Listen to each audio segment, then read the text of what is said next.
In my opinion, the F.E.A.R series started off really strong. It was able to blend the tactical FPS and horror games nicely into a fairly decent story for the first 2 games. The series didn't introduce entirely new ideas, but it was a different enough experience for it to gain attention. F.E.A.R 2 in particular is notable for its shock value, spoiler alert, due to it ending with the player being completely helpless as the main character is strapped down being violently raped. Monolith was really walking a thin line with that scene because if done a different way it could have gotten the game a lot of negative press, but at the time it seems like nobody really cared. Now I always considered F.E.A.R to be a horror game first and a shooter second, so when I saw there was going to be an MMO FPS based on the game I was equally excited and skeptical. On one hand, it's under the name of a well-known franchise and Monolith does have experience making online games, being that both F.E.A.R games did already have multiplayer and they are the same developers behind the Matrix Online. So F.E.A.R Online had potential to be a well-designed and immersive game to enjoy with your friends. But on the other hand, they could have the game be developed by a Korean studio that would completely botch the whole game, cutting out pretty much all horror elements and turning it into a blemish on the franchise's name. I'm gonna give you a moment to guess which hand F.E.A.R Online is actually in.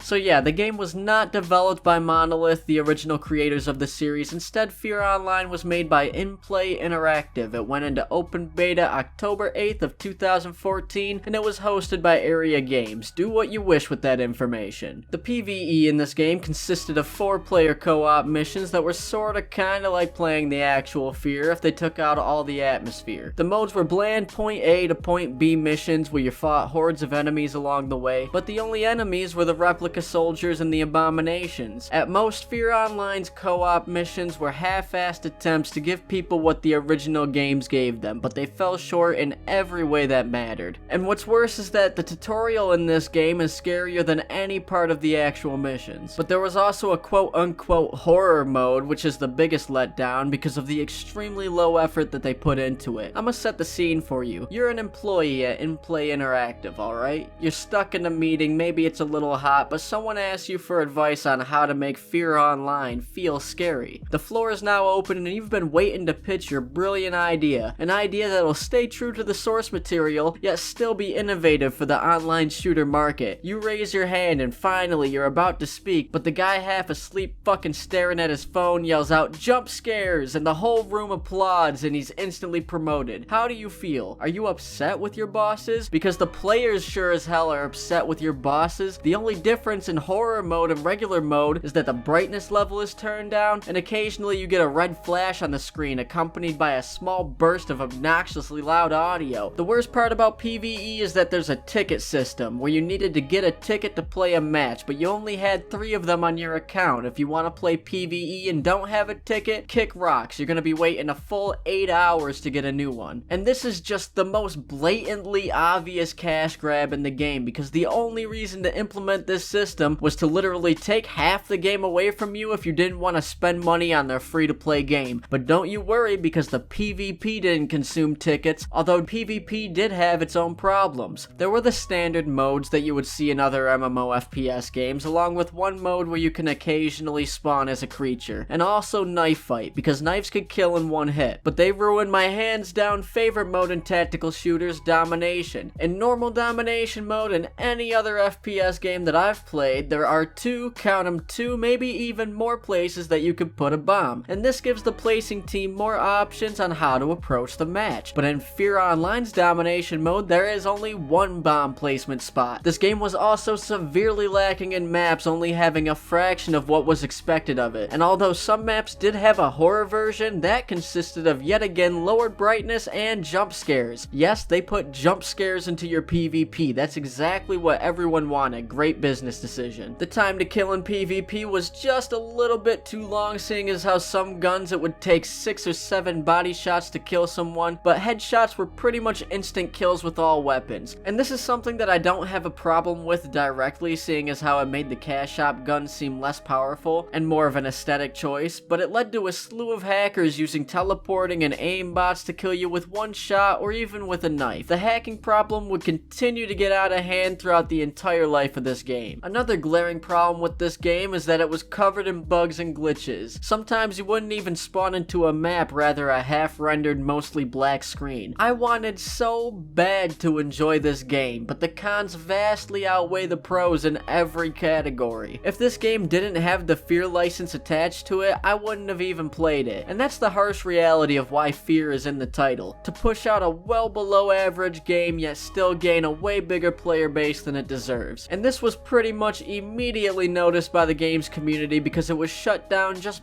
barely 7 months after open beta on May 13th, 2015. In the end, there was a public statement that stated, "It is with heavy hearts to tell you that we will no longer support F.E.A.R Online." I have read more of these statements than I can count, and what I've noticed is that developers have the heaviest fucking hearts in the human race. The weight of their coronary arteries is enough for them to have their own orbits, and this makes it very difficult for them to type out why their games failed. I understand that I'm being a little bit rude kicking developers when they're down, but just once I want them to start with, "Well, we tried," or "I guess we fucked up, I'm sorry guys," but I digress. The letter goes on to thank the community for participation, and they got one thing sorta right by offering an 80% reimbursement to anyone that spent money on the game in the last 90 days of its life, before reminding you that Alma is watching. Yeah, the primary antagonist and the main character's rapist watching us is a fantastic end to the public statement about the shutdown of your shitty attempt at a cash grab that contributed absolutely nothing to the source material. In fact, the F.E.A.R series itself plummeted downhill in the third installment, going from a horror first-person shooter to a first-person shooter where you're a god and there's not enough lighting. But if you had your hopes up for an atmospheric horror MMO FPS only for it to have virtually no horror in it that's also riddled with bugs and glitches and makes you pay for the part of the game you wanted so you'll be forced to start a match of domination with only one fucking bomb site where you're constantly killed by hackers until you wait another 8 hours till you get to try to play the game how you wanted to, then F.E.A.R Online is a game you might remember. And I usually tell people to share their experiences below, but I hope nobody played this game, and if you did, I'm not gonna make you talk about it. If you're a fan of the Games You Might Remember series, or you enjoy me opening the discussion on various topics in gaming, then hit that subscribe button. It's the red button that says subscribe in case you've never heard anyone mention it. If you want to have a personal conversation with me, then the best way to do that is through the Daily Quest Discord. There's a link in the description, and also we have a Facebook if you're into that sort of thing.